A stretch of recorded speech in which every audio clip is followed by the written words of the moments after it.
Electrons. They are everywhere. Just think about how many times your physics teacher said the word electron in class. But do you know what electrons are? Truly? Do you understand their nature? No? Not really?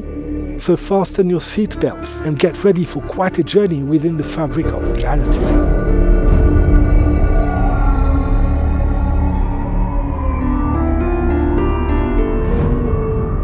So I looked it up and asked an artificial intelligence, Gemini, what is the official definition of an electron? In brief, it responded that it was an elementary particle carrying a negative charge. So I asked for the definition of an elementary particle. It told me basically that it was a fundamental unit of energy or matter. So I asked Gemini for a definition of that. What is a fundamental unit of energy or matter?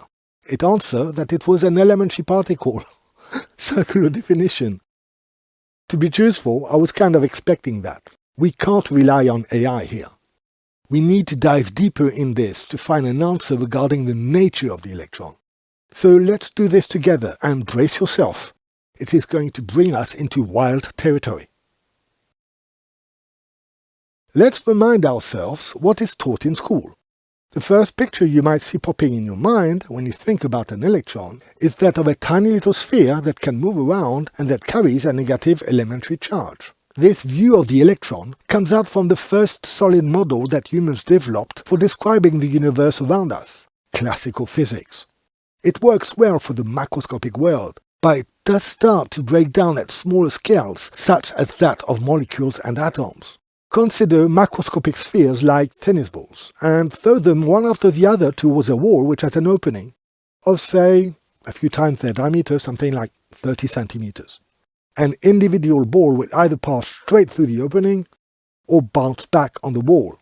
Cover the balls with paint and place a sheet of paper behind the wall. After throwing a bunch of balls, you'll observe a single stain on the paper just in front of the opening, as would predict classical physics. Now let's carry out a similar experiment with electrons by placing a photographic plate behind a tiny hole. Let's say the hole is of a size of a diameter a few nanometers, and that the electrons have got a kinetic energy of around 1 electron volt. This time, we will not observe a single spot, like with the tennis balls, but a diffraction pattern. This proves that each individual electron passing through the hole is actually diffracting. Each individual electron is behaving like a wave. Okay, but look at this photograph. It originates from a bubble chamber setup. A bubble chamber contains a liquid that is kept just under its boiling point temperature.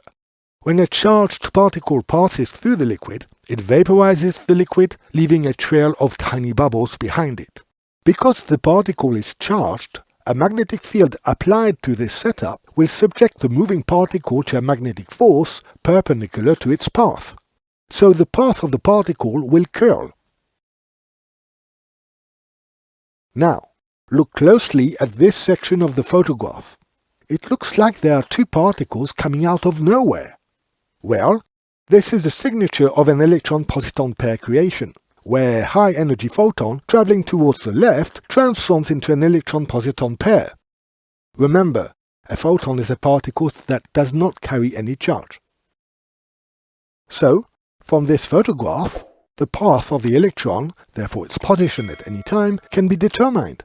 And also, further analysis of the curled path of the electron will allow you to calculate its momentum. Now, wait a minute.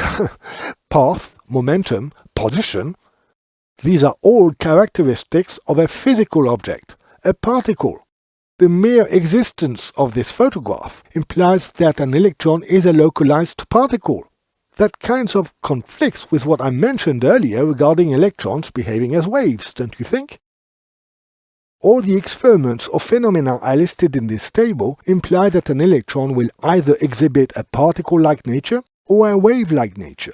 It's like if the nature of the electron depended on the way you looked at it. This weird duality in the electron's nature even ends up in the math, with de Broglie's famous relationship between momentum, a quantity related to a particle, and wavelength, a quantity related to a wave. So it is commonly accepted by the scientific community that an electron is both a wave and a particle at the same time. This has a name: the particle-wave duality. Does this bring us closer in defining what an electron is? Well, for me, not really. How can an electron be two things so different at the same time? And the fact that the electron chooses to appear as one or the other depending on how we observe it, to be honest, that looks too much like magic to me. Oh, and don't get me wrong, I'm not saying we should reject this model. No. This model allows to perform many calculations and predictions that match very well observations at all scales. But if the objective here is to get a glimpse on the true nature of reality, that duality does not satisfy me one bit. For me, this wave-particle duality clearly means that we are missing something really fundamental. What is that? That looks like a rectangle. What is this? Well, this looks like a disk. If I told you that both shapes were the same thing, you would think that I'm losing it, that I'm crazy. How can a rectangle be the same thing as a disk? Well, look at this now. In reality, this object is a solid cylinder. In science, we should always doubt our perceptions, especially when they change depending on the perspective we take. And that definitely applies to the electron and the particle-wave duality. When I arrived at that point of my reasoning while I was writing the script of this video, I realized I had just opened a Pandora's box. To be honest, I wasn't ready for such a journey. I understood at that point that there is no way I could answer the question about the nature of the electron in a short video like I had originally planned. So I decided to transform this video into a mini-series. And what you just saw was the first episode. There are 2 more episodes in preparation where we will dive deeper and maybe, just maybe, find a way to define what an electron is. So, I'll see you there. And before I go, don't forget to like, hype, subscribe and comment. And in the comments, maybe you could start mind-boggling discussions about the nature of a particle. That would be cool to read. In the meantime, I wish you the best of the best, and I'll see you soon. Ciao.